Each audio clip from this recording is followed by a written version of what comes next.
sebagai ajang silaturahmi dan upaya pembinaan dan penyuluhan kepada peserta didik untuk memperkokoh dan memperkuat ketahanan diri bagi para peserta didik agar tidak terpengaruh atau terprovokasi wujud daripada kehadiran Polri di sekolah-sekolah menjadi pembina pada pelaksanaan upacara ataupun apel pada hari Senin ini, dengan harapan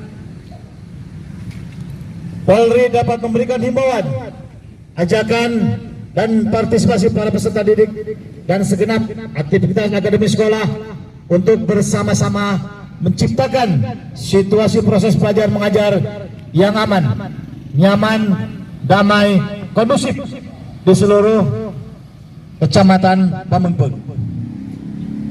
Perkembangan situasi Kamtipmas saat ini bisa kita saksikan di televisi maupun di media sosial. Masih banyaknya perkumpulan geng motor, masih terjadinya pelakuan bullying, perundungan dan perilaku pencabulan yang melibatkan remaja sekolah setingkat SMA, SMK maupun SMA.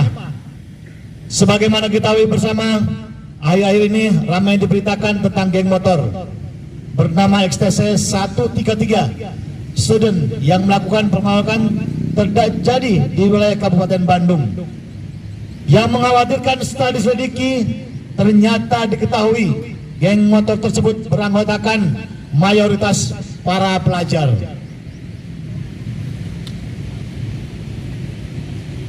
Sebagai tindak lanjut dalam memberantas geng motor yang berada di wilayah hukum Kabupaten Bandung, para pelajar yang terlibat dalam geng motor dikumpulkan dan mengundang semua orang tuanya serta gurunya untuk diberikan arahan untuk tidak mengikuti kegiatan-kegiatan yang tidak produktif dan dapat merugikan diri sendiri. Dan alhamdulillah karena kesadarannya telah membubarkan diri dari geng motor tersebut.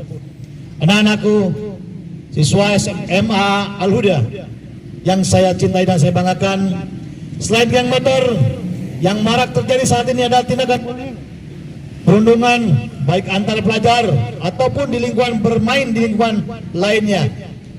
Yang ramai diberitakan saat ini, kejadian tindakan bullying yang terjadi di wilayah Jawa Tengah yang dilakukan oleh pelajar SMP.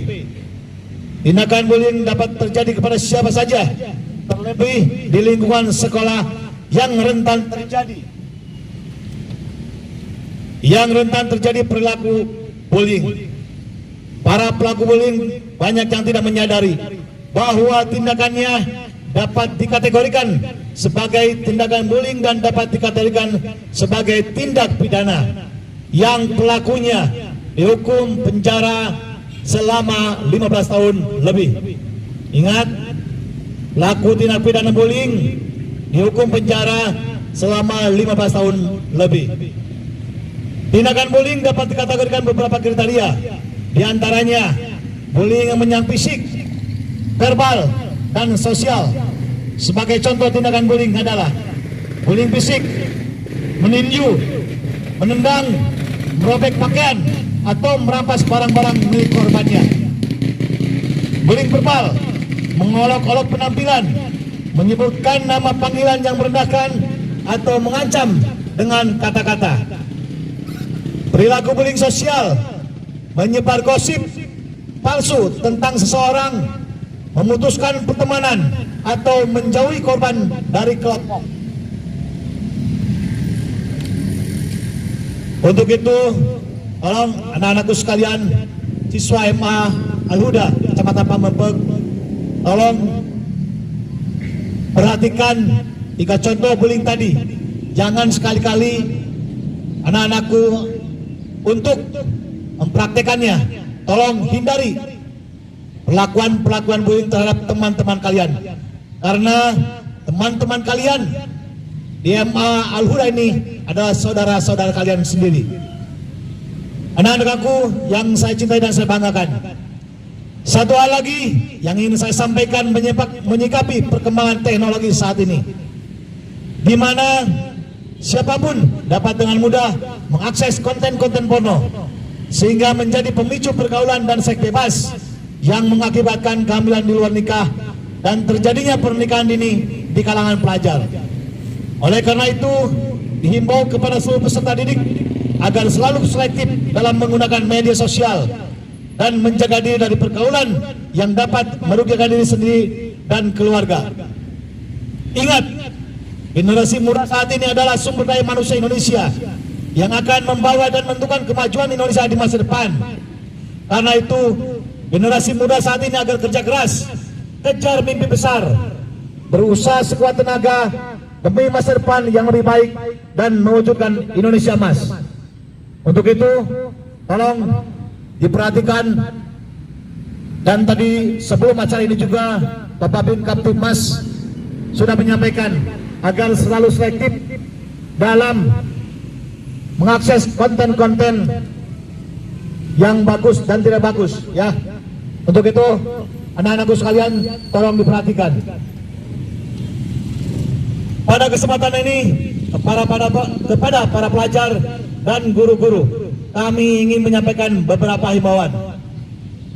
Yang pertama, agar peserta didik melaksanakan kegiatan belajar mengajar di dalam lingkungan sekolah selama jam belajar dan tidak ikut-ikutan kegiatan di luar sekolah yang tidak berkait dengan PBM, dan langsung pulang ke rumah masing-masing setelah kegiatan PBM usai.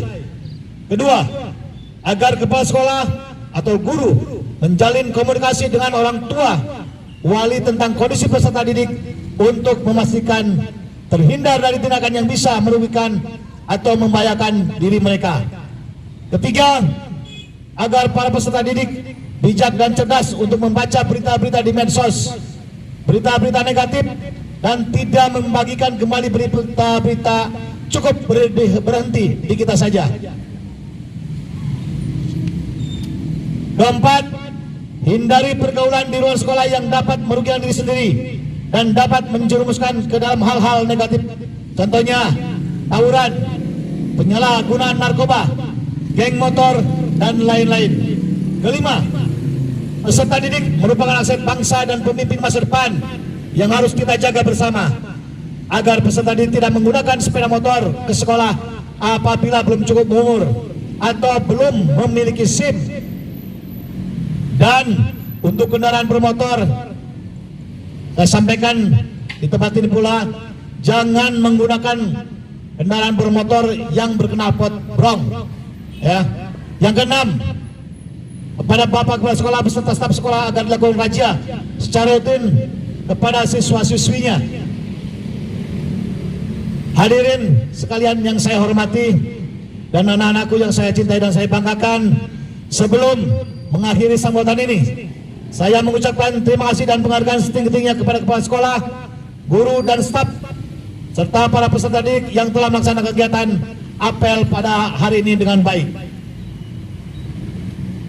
Demikian amanat yang dapat saya sampaikan. Semoga Allah Subhanahu wa Ta'ala, Tuhan yang Maha Kuasa, senantiasa memberikan bimbingan, kekuatan, perlindungannya kepada kita sekalian dalam mempersembahkan pengabdian terbaik bagi bangsa, negara, dan masyarakat. Sebelum saya menutup acara amanat ini, tolong apa-apa yang telah disampaikan dan dibacakan Bapak tadi, tolong untuk dicermati sama anak-anak sekalian.